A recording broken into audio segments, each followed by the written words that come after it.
1 Korintiërs 1 vers 26 tot 31. Baie welkom by nog 'n saamleesgeleentheid. Die fokus in hierdie verse is dat ons net op Christus roem. Broers, slaan ag op julle roeping. Menslik gesproke is daar onder julle nie baie wyses, nie baie invloedrykes of mense van adelike afkoms nie, maar die dwaashede van die wêreld het God uitgekies om die wyses te beskaam. En die swakhede van die wêreld het God uitgekies om die sterkes te beskaam. En die onbelangrike en veragtelike dinge van die wêreld het God uitgekies. Dit wat niks is, om wat wel iets was, tot niet te maak, sodat geen mens iets het waarop hy hom voor God kan beroem nie. Deur hom is julle in Christus Jesus, wat vir ons die wysheid geword het wat van God kom, regverdiging sowel as heiliging en bevryding. Daarom, soos daar geskryf staan, wie hom op iets wil beroem, moet hom beroem op die Here. Natuurlik gaan dit in hierdie hele gedeelte tot dusver oor die opinie van die wêreld, die wysheid van die wêreld, of soos Paulus dan in vers 26 sê, menslik gesproke, dinge wat menslik gesproke wys is of dwaas is. Hierdie hele kontras tussen hoe God dinge sien en hoe die wêreld dinge sien. En nou wat Paulus in hierdie verse gaan wys is, dat God juis mense uit hierdie wêreld gered het, hoewel hulle dalk vir die wêreld swak, of onnosel, of dwaas lyk, het God juis daardie mense gered en hulle geroep. Nie net hulle nie, maar ook hulle. In ander woorde, God roep mense wat menslik gesproke nie veronderstel is om gered te word nie. Menslik gesproke mense wat nie gered kan word nie. Mense wat menslik gesproke nie wys is nie, nie besonders is nie. God wend hom juis tot sulkes, die verlorenes, die elendiges, die dwaases, die verlorenes. So, ons dank die Here dat hy nie net gekom het vir die keisers en die konings nie, maar ook vir hierdie mense wat menslik gesproke nie wys is nie, maar elendig is. Daarom sê die apostel Paulus in hierdie verse, slaan ag op julle roeping. Nou daar is 'n paar keer sulke woorde in hierdie verse wat vir ons juis wil aantoon dat God se redding sy inisiatief is. Dit is nie iets wat gegrond is, geanker is in ons meriete nie. So, hier is die eerste frase, roeping. En dit wil sê, dit is iets wat met ons gebeur, dit gaan na ons toe uit.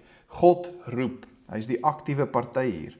En Paulus sê, slaan ag op julle roeping, slaan ag op hierdie ding wat God aan julle gedoen het, hierdie ding waartoe hy julle geroep het, hierdie lewe, hierdie redding waartoe julle geroep is, iets wat van God afkom.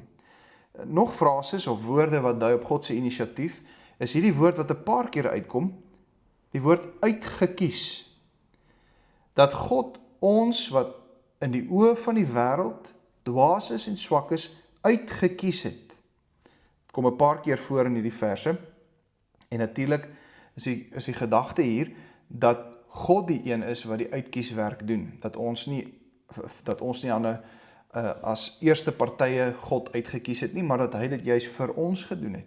Ons wat in die oë van die wêreld niks is nie, ons is uitgekies om in God se koninkryk iets te mag wees, nie op grond van onsself nie, maar op grond wat hy vir ons gedoen het. En dit is nog 'n frase wat dui op God se inisiatief in vers 30.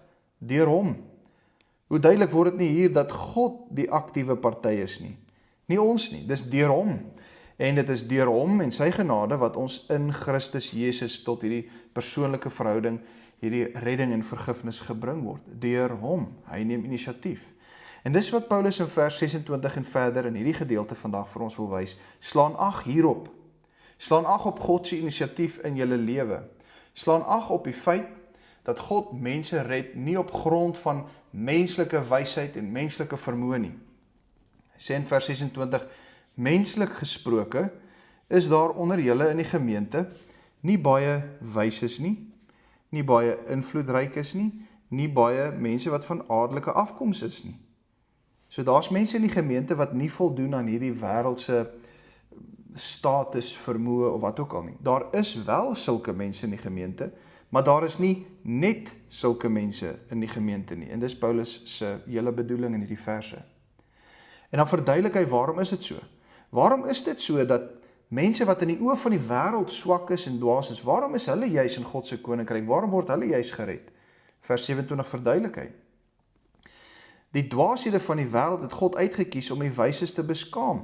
En die swakhede van die wêreld het God uitgekies, daar het ons weer daai woord, om die sterkes te beskaam. Die onbelangrike, veragtelike dinge van die wêreld het God uitgekies.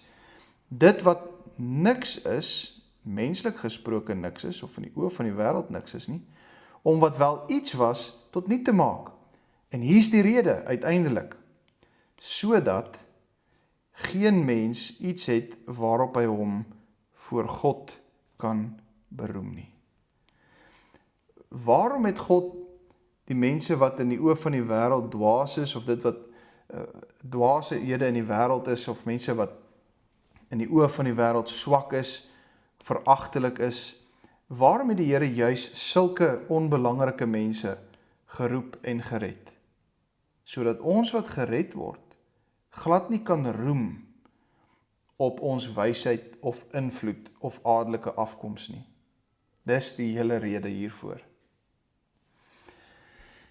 As jy weet van 'n kerk waar daar al ewig maar net gefokus word op dit wat belangrik is en groot is en indrukwekkend vir die wêreld is, dan is jy in die verkeerde kerk. Die Here kyk nie na die uiterlike dinge soos wat ons na dinge kyk nie. Die Here kyk nie na die wysheid en die invloed en die aardelike afkoms soos wat mense daarna kyk nie. Die Here kies juis die swakke, die kleine, die onbelangrikes in die oë van mense, sodat sy krag en sy genade in ons duidelik sal word. Nou weer eens, die Here kies nie net die swakkes, net die armes nie, maar hulle ook, sodat dit duidelik kan word, dat God se wysheid nie soos ons wysheid is nie. Dat God se inisiatief duidelik sal word. In vers 30 het ons gelees, dat ons deur hom in Christus Jesus is. En Paulus is baie lief vir hierdie frase, om in Christus Jesus te wees. Hierdie frase beteken ons word in 'n persoonlike verhouding met Christus gebring. So dit is nie 'n meganiese ding wat ons hier moet verstaan nie, maar iets organies, 'n persoonlike verhouding. Onthou, Jesus Christus is nie net 'n krag, 'n onpersoonlike krag nie, maar hy is God, die goddelike wese.